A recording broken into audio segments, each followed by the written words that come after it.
सैराट या मूवीचा रिमेक धडक या नावाने हिंदीमध्ये झाला. धर्मा प्रोडक्शन तो केला होता आणि पेरियेरूम पेरुमल या नावाची मूवी साऊथ इंडस्ट्रीमध्ये बनली होती. तीही जातीवादावर भाष्य करणारी मूवी होती आणि त्याचा रिमेक धडक 2 या नावानं पुन्हा एकदा धर्मा प्रोडक्शननं आपल्या समोर आणला आहे. तर धडक 2 ही मूवी कशी वाटली, थिएटरमध्ये जाऊन तुम्ही ती पाहिली पाहिजे का, याबद्दल आपण या व्हिडिओमध्ये पाहणार आहे. 2-3 महत्त्वाचे पॉझिटिव्ह पॉईंट आहेत ते मी पहिल्यांदाच तुम्हाला सांगणार आहे. त्यानंतर या मूवीतले निगेटिव्ह पॉईंट ज्यामुळे या मूवीतला सोल निघून गेला ते त्यानंतर मी सांगणार आहे. पहिला पॉझिटिव्ह पॉईंट म्हणजे मूवीचे कास्टिंग. मूवीच्या मेन लीडमध्ये तृप्ती डिमरी आहे, सिद्धार्थ चतुर्वेदी आहेत.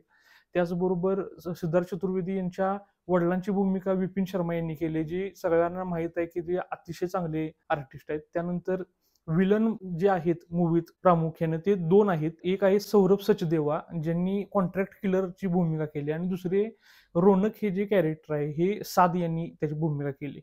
आता ह्या 4-5 मेन कॅरेक्टर त्यांच्या अवतीभोवती मूवी फिरते. हे कास्टिंग चांगलं आहे. ही पहिला पॉझिटिव्ह पॉईंट. दुसरा पॉझिटिव्ह पॉईंट असा की मूवीचा विषय, एक मुलगा आहे निलेश नावाचा, ज्याला वकील व्हायचा आहे, जो एका लॉ कॉलेजमध्ये ऍडमिशन घेतो आणि तिथं त्याची लव्ह स्टोरी सुरू होते तृप्ती डिमरी बरोबर. आणि ऑब्व्हियसली तृप्ती डिमरी ही एका अप्पर कास्ट फॅमिलीतली मुलगी आहे आणि त्या दोघांचं प्रेम सुरू होतं आणि नंतर त्यांना त्रास होतो आणि तो कशा पद्धतीने होतो आणि ती स्टोरी क्लायमॅक्स कडे कशी जाते, हा इंटरेस्टिंग विषय आहे. अशा प्रकारच्या खूवी आलेत याच्या आधी, कारण जेव्हा आपल्याला जात व्यवस्थेबद्दल काहीतरी बोलायचं असतं तेव्हा मेकर्सना लव्ह स्टोरीतून ह्या सगळ्या गोष्टीवर भाष्य करणं हे सेफ वाटतं, कारण त्याला एक कमर्शियल अँगल सुद्धा येतो. जसं की सैराटमध्ये किंवा फेंड्रीमध्ये, त्या दोन्ही मूवीमध्ये सुद्धा लव्ह स्टोरीच्या द्वारे जाती व्यवस्थेवर भाष्य केलं गेलं होतं. तिसरा पॉझिटिव्ह पॉईंट असा आहे की सगळ्यांची ऍक्टिंग, सगळं कास्टिंग जसं मी म्हटलो चांगलं आहे, तसंच सगळ्यांची ऍक्टिंग देखील चांगली आहे. म्हणजे कुठेही तो कोणी कमी पडलेला नाही. ज्यांना जसा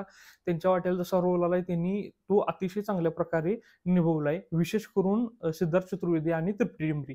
सौरभ सचदेवा हे चांगले ऍक्टर आहेत आणि त्यांच्यावर टिप्पणी करणे इतका मी मोठा नाही. त्याचबरोबर विपिन शर्मा हे सुद्धा चांगले ऍक्टर आहेत आणि त्यांनी ऑब्व्हियसली चांगलीच ऍक्टिंग केली. फिल्म शूट झाली ना ते रिअल लोकेशनवर मॅक्झिमम शूट झाली. जसं की एक स्लम एरिया दाखवलाय आणि तिथं तो निलेश हे जे कॅरेक्टर आहे ते राहतंय वगैरे आणि तिथलं भरपूर त्यातल्या आउटडोर शॉट्स आहेत. कॉलेजमधले जे सीन आहेत ते सुद्धा तुम्हाला कुठेही असं सेट वापरलाय वगैरे असं दिसत नाही. आणि धर्मा प्रोडक्शन सारखं मोठं प्रोडक्शन असल्यामुळं पैशाची अडचण काही नाही. त्यामुळं ती काही इंडी फिल्म नाही, इंडिव्हिज्युअल प्रोड्युसरनी केलेली फिल्म नाही. त्यामुळं प्रोडक्शन व्हॅल्यू चांगले, सगळ्यांचे कॉस्ट्युम चांगले आहेत. म्हणजे निलेश हा एका लोअर कास्ट आहे, त्या फायनान्शियल बॅकग्राऊंड ज्या पद्धतीचं आहे त्या पद्धतीचं त्याचं ड्रेसिंग आहे. म्हणजे त्याची अगदी शर्ट पॅन्ट चपला वगैरे इथून सगळ्या गोष्टीवर काम केलंय. त्याचबरोबर आणखीन एक पॉझिटिव्ह पॉईंट की आर्ट डिझाईन मस्त आहे. मूवीमध्ये एक सीन आहे ज्यामध्ये एक आत्महत्या दाखवली गेली आणि तो जो आत्महत्या करणारा मुलगा आहे तो दलित मुलगा आहे आणि तो जेव्हा आत्महत्या करतो तेव्हा त्याच्या रूम मध्ये डॉक्टर बाबासाहेब आंबेडकर आणि इतर जे समाज सुधारक आहेत त्यांची सगळ्यांचे फोटोज लावलेले आपल्याला दिसतात आणि त्या फोटोच्या समोर एक दलित मुलगा लटकतोय असं दिसतंय आपल्याला. आणि त्यामुळे ते आर्ट डिझाईन जे आहे ते विचार करून केलेली गोष्ट आहे. ऑब्व्हियसली ही गोष्ट याच्या आधी सुद्धा झाली, जसं की फेंड्रीमध्ये जेव्हा जब्या आणि त्याचं कुटुंब जेव्हा ते डुक्कर काठीला अडकून नेत असतं तेव्हा मागची जी शाळा आहे त्या शाळेच्या भिंतीवर आपल्याला महात्मा ज्योतिबा फुले आणि इतर समाज सुधारकांचे आपल्याला फोटोज दिसतात. हे काही पॉझिटिव्ह पॉईंट होते. आता तरी सुद्धा मला मूवी इतकी टच झाली नाही, मला वाटलं नाही की बाबा या मूवीत सोल आहे. त्याची कारण मी तुम्हाला सांगतो. मी धडक पाहिली नाही, पण धडक जेव्हा रिलीज झाली होती हिंदीत तेव्हा सुद्धा खूप लोकांचं असं मत होतं की धडकमध्ये तो सोल नाही जो तुम्हाला सैराटमध्ये दिसला. आणि धडक 2 मध्ये सुद्धा तेच झाले. पहिला निगेटिव्ह पॉईंट हे जे डिरेक्शन आहे मूवीचं ते ओके असं काही खूप छान डिरेक्ट केल्या मूवी असं काही नाही. दुसरा निगेटिव्ह पॉईंट स्टोरीमध्ये असं केलंय की एकाच मूवीमध्ये भरपूर गोष्टी दाखवायचा प्रयत्न केलाय. तृप्ती डिमरी आणि सिद्धार्थ चतुर्वेदी यांचा लव्ह स्टोरीचा एक ट्रॅक सुरू आहे. त्याचबरोबर कॉलेजमधले जे राजकारण असते स्टुडंट पॉलिटिक्स त्याचा एक ट्रॅक सुरू आहे. दुसरीकडे सिद्धार्थ चतुर्वेदी बद्दल जेव्हा तृप्ती डिमरीच्या घरी समजतं तेव्हा त्यांचे काय त्याच्यावर रिएक्शन असतात आणि ऍक्शन्स असतात त्याचा एक वेगळा ट्रॅक सुरू आहे. म्हणजे किंवा जे कॉन्ट्रॅक्ट किलर याची भूमिका केलेली सौरभ सचदेवा यांचा एक वेगळाच ट्रॅक सुरू आहे. आणि ह्या सगळ्या गोष्टी इतक्या वेगवेगळ्या असणं हे चुकीचं आहे असं मला वाटत नाही. एक मेन प्लॉट आणि त्याच्या आजूबाजूला सब प्लॉट असणं हे काही चुकीचं नाही, परंतु जेव्हा मेकर्स किंवा स्टोरी रायटर्स या सगळ्या गोष्टीला न्याय देऊ शकत नाहीत तेव्हा प्रॉब्लेम क्रिएट होतो. मला मूव्ही पाहताना असं जाणवलं की हे जे सगळे सब प्लॉट आहेत ना, ते प्रत्येक वेळी अर्धवट आहेत. कोणत्याही सब प्लॉटला अशा डीप गेलेल्या नाही, सगळ्या गोष्टी अशा उथळ गेलीत. त्यामुळे मूव्हीमध्ये असे काही सीन आहेत जे तुम्हाला खूप इम्पॅक्ट तुमच्यावर पाडू शकले असते. पहिला सीन म्हणजे जेव्हा सिद्धार्थ चतुर्वेदी यांच्या अंगावर लघवी केली जाते. एक आत्महत्या सीन आहे, जसं मी तुम्हाला सांगितलं. तिसरा सीन आहे एका कुत्र्याच्या रिलेटेड सीन आहे. तो सीन किंवा क्लायमॅक्स मधले जे काही सीन आहेत, त्या सीनला डेप्थ देण्यासाठी जो बिल्डअप करायला पाहिजे होता, तो तुटक केला गेला. त्याला एक संपूर्ण स्वरूप आलं नाही असं मला वाटलं. सौरभ सचदेवा यांचं जे कॅरेक्टर आहे, जे कॉन्ट्रॅक्ट किलर आहेत, ते का त्या म्हणजे जी अशी मुलं जी अप्पर कास्ट मुलींच्या बरोबर त्यांचा अफेअर आहे, त्या मुलांना मारण्यासाठी ते सुपारी घेत आहेत आणि त्याच्या मागचं कारण काय? ते दाखवलंच नाही आपल्याला व्हिज्युअली. फक्त एक खून करत असताना त्यांना एका मुलगीचा आवाज येतो, जी मुलगी म्हणत असते की भैया सॉरी वगैरे. पण ते तुम्हाला कन्व्हिन्स करत नाही. सौरभ सचदेवा का त्या मुलांना मारतोय, जी मुलं अप्पर कास्ट मधल्या मुलींच्या सोबत रिलेशन मध्ये आहेत.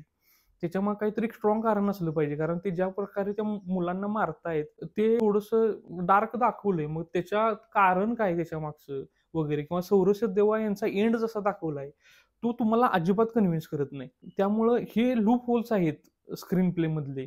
तुम्हाला स्टोरीतला सोल तुम्हाला जाणवत नाही. मला तर जाणवला नाही. कदाचित तुम्हाला ही स्टोरी आवडू शकते, किंवा जे मूव्हीतले डायलॉग आहेत ते काही ठिकाणी आपल्याला प्रवचन देत आहेत असं वाटतंय. मग मला ह्या सगळ्या गोष्टी धडकमधल्या जाणवल्या, की चा स्क्रीन प्ले आणखीन चांगला असायला पाहिजे होता. धडकचा डायरेक्शन आणखीन चांगला असायला पाहिजे होतं. इतका चांगला विषय आहे. तुम्ही तो विषय म्हणण्यासाठी पुन्हा एकदा एक पद्धत निवडली, की जातीवादावर भाष्य करण्यासाठी एक लव्ह स्टोरी दाखवणे. जेणेकरून त्याला एक कमर्शियल व्हॅल्यू होईल. ही सेफ गोष्ट आहे. परंतु जातीयवाद दाखवत असताना त्यामध्येच कुठंतर थोडीशी लव्ह स्टोरी घातली असं मला वाटलं. जसं मी सांगितलं, की सैराटमध्ये अर्जुन परशेची लव्ह स्टोरी हा मेन धागा आहे आणि त्याच्या अवतीभोवती जातीयवादामुळे त्या लव्ह स्टोरीवर काय इम्पॅक्ट होतो ही गोष्ट आहे. परंतु धडक 2 मध्ये जातीयवाद ही मेन गोष्ट आहे आणि लव्ह स्टोरी आणि इतर जे काही सब प्लॉट आहेत ना, ते आधीमध्ये घुसवलेत असं मला वाटलं. डायलॉग आणखीन चांगले लिहिले गेले असते. काही सीन ऍड करायला पाहिजे होते. जसं की सिद्धार्थ चतुर्वेदी हे पहिल्या सीनमध्ये आपल्याला समजते की ते ढोल वाजवणारे आहेत. आणि तो नंतर दुसऱ्या एका सीनमध्ये फक्त एका वाक्यात म्हणून जातो, की आम्ही चमड्यापासून ढोल बनवणारी लोक आहे. तर प्रिमरीला सांगतो, की तुझ्या घरातले सगळे लॉयर्स आहेत आणि आमचा व्यवसाय हा आहे. हे सांगण्यापेक्षा मला असं वाटलं, की जर दाखवलं असतं, की ती चमड्यापासून ढोल बनवण्याची प्रक्रिया आणि ती जसं ढोल ते आवळतात वगैरे ह्या सगळ्या गोष्टी दाखवल्या असत्या, तर मला असं वाटतं, की ती जास्त इम्पॅक्टफुल वाटलं असतं. किंवा बघा म्हणजे कसं असते, काही गोष्टी बोलायची गरज नसते. सिद्धार्थ चतुर्वेदी यांच्या घरात जेव्हा ते जेवायला बसतात, तेव्हा त्यांचं ताट आणि त्या ताटातले पदार्थ, आणि दुसरीकडे तिपटी टिमरी जेव्हा जेवायला बसते, तेव्हा तिचं ताट आणि त्या ताटातले पदार्थ. हे जरी दाखवलं असतं ना, तरी समजलं असतं, की तिथं किती मोठा फरक आहे. कारण तो असतो फरक. तो मी पाहिलाय फरक स्वतः. त्यामुळं तशा गोष्टी मला असं वाटतं दाखवल्या असत्या तर बरं झालं असतं, काही गोष्टी व्हर्बली सांगण्यापेक्षा. म्हणूनच कदाचित त्या मूव्हीमध्ये सोल नाही असं मला वाटलं. मी तुम्हाला रिकमेंड करतो, जर तुम्ही पाहिलीच असेल फेंड्रे आणि सैराट, पण नसेल पाहिली तर पहा. तुम्हाला जातीवादावर फिल्म पाहायची असतील तर मी तुम्हाला आणखीन एक जय भीम ही मूव्ही जी साऊथ इंडस्ट्रीने दिलेली ती तुम्हाला रेकमेंड करतो. त्याच प्रकारे आणखीन काही मूव्ही आहेत त्या मी स्वतः पाहिलेल्या नाही, त्यामुळं मी त्याबद्दल काही बोलू शकत नाही. तर धडक 2 ही मूव्ही काही चांगल्या पॉईंट आहेत, काही निगेटिव्ह पॉईंट आहेत. सगळ्यात मोठा निगेटिव्ह पॉईंट या मूव्हीमध्ये तुम्हाला सोल जाणवणार नाही. काही इंटेन्स सीन आहेत, परंतु इंटेन्स सीनचा इम्पॅक्ट जितका व्हायला पाहिजे होता, पर्सनली माझ्यावर तितका तो इम्पॅक्ट झाला नाही. आणि त्याची काही कारणं होती ती मी तुम्हाला सांगितली. हा होता धडक 2 ह्या मूव्हीचा रिव्ह्यू. आणखीन एक जातीयवादाबद्दल मूव्ही सोडून मला एक गोष्ट बोलायची आहे, की मी जातीयवाद मानणारा माणूस नाही, आणि जात ही गोष्ट आपल्या धर्माला, हिंदू धर्माला कमजोर करते, आणि जात ही गोष्ट आपल्या देशालाही कमजोर करते. कोणत्याही धर्मामध्ये, आता मी हिंदू आहे तेव्हा मला हिंदू बद्दल बऱ्यापैकी माहित आहे. मुस्लिम धर्मामध्ये पण शिया, सुन्नी किंवा इतर गोष्टी आहेत. 2 देश त्या गोष्टीवरून लढत असतात, लोक मरत असतात वगैरे. तर हिंदू धर्माबद्दल बोलायचं झालं तर मला असं वाटतंय, की कोणतीही मूव्ही यायची वाट पाहण्यापेक्षा आपण डोळसपणे आपल्या समाजाकडे पाहिलं पाहिजे. आपला धर्म, आपला देश हा जातीवादामुळे कमजोर होतोय याच्याकडे डोळे उघडून पाहण्याची गरज आहे आणि त्याच्यावर विचार करून चिंतन मनन करून त्या गोष्टी कशा आपल्या समाजातून हळूहळू निघून जातील याच्याकडे जागरूकपणे विचार करण्याची गरज आहे. आणि त्यासाठी कोणती मूव्ही येण्याची वाट पाहू नका. ही मूव्हीचा रिव्ह्यू सोडून मला फक्त एक गोष्ट सांगायची होती. हा होता धडक 2 या मूव्हीचा रिव्ह्यू. अशाच प्रकारच्या इतर मूव्हीचे रिव्ह्यूज सुद्धा तुम्हाला आपल्या चॅनलवर पाहायला भेटतील. त्याचबरोबर हा व्हिडिओ जर तुम्हाला आवडला असेल तर व्हिडिओला तुम्ही लाईक करू शकता. तुम्हाला मूव्ही कसा वाटला हे तुम्ही कमेंटमध्ये सांगू शकता. माझा रिव्ह्यू तुम्हाला कसा वाटला हे देखील तुम्ही कमेंटमध्ये सांगू शकता. भेटूया आपण पुन्हा एकदा एका नवीन व्हिडिओमध्ये. तोपर्यंत मी सुदर्शन जाधव तुमची रजा घेतो. धन्यवाद.